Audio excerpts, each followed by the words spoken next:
Hello, this is part 2 of the OPTIWOOD pilot project results and conclusions, and we're looking now at the pilot projects number 2 and number 3.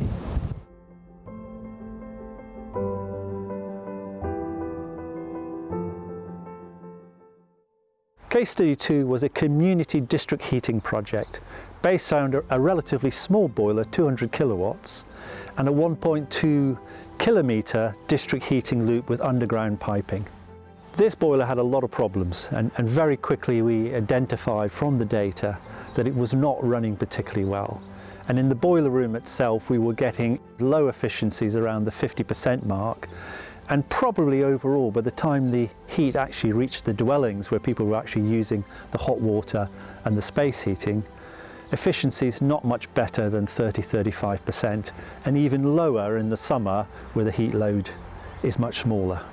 We very quickly identified that this boiler was a little bit small for the actual heat demand on there, was working very hard indeed, putting out decent temperatures, but in terms of the controls and the parameters of the boiler, there were a lot of issues. We found, for example, that the flue temperatures were much higher than the design, which indicated there was a lot of inefficiencies in the system. And as a result of that, service engineer was called, and immediately we saw a lot of changes on there and improvements both in lowering the flue temperatures, less ash being generated, under pressure, and oxygen levels coming in at the right levels. So there was a lot that could be done with more hands-on servicing, more ash cleaning, etc. But the fundamental issue, which would have saved a great deal, is whether we run this district heating system during the summer when the heat load is very low. And that particular issue, which leads to 20–25% overall efficiencies in the summer, which is exceedingly low, has not yet been tackled.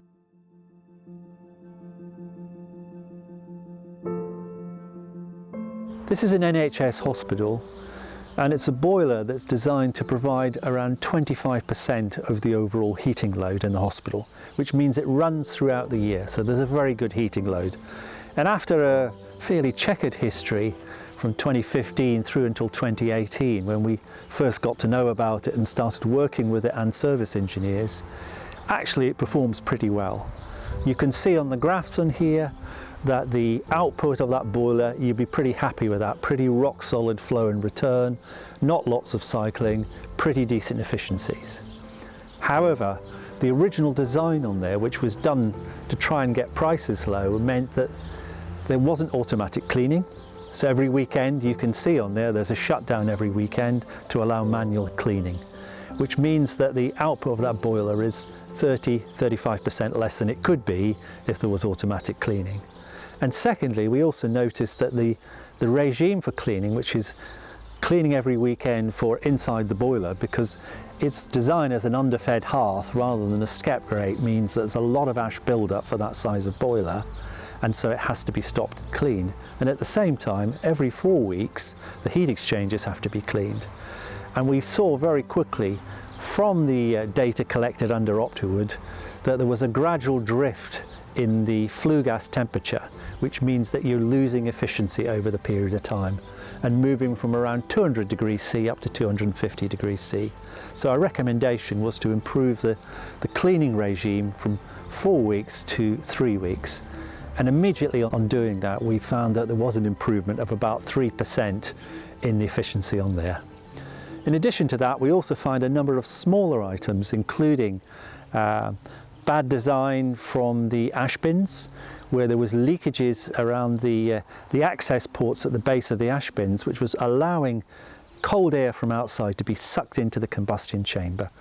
Obviously, that would then lead to confusion with the controls of the boiler. So as a result of that, we've redesigned that out. We've fitted airtight access hatches to all the ash bins, and our estimation is that there's another 3% improvement from that small item on its own.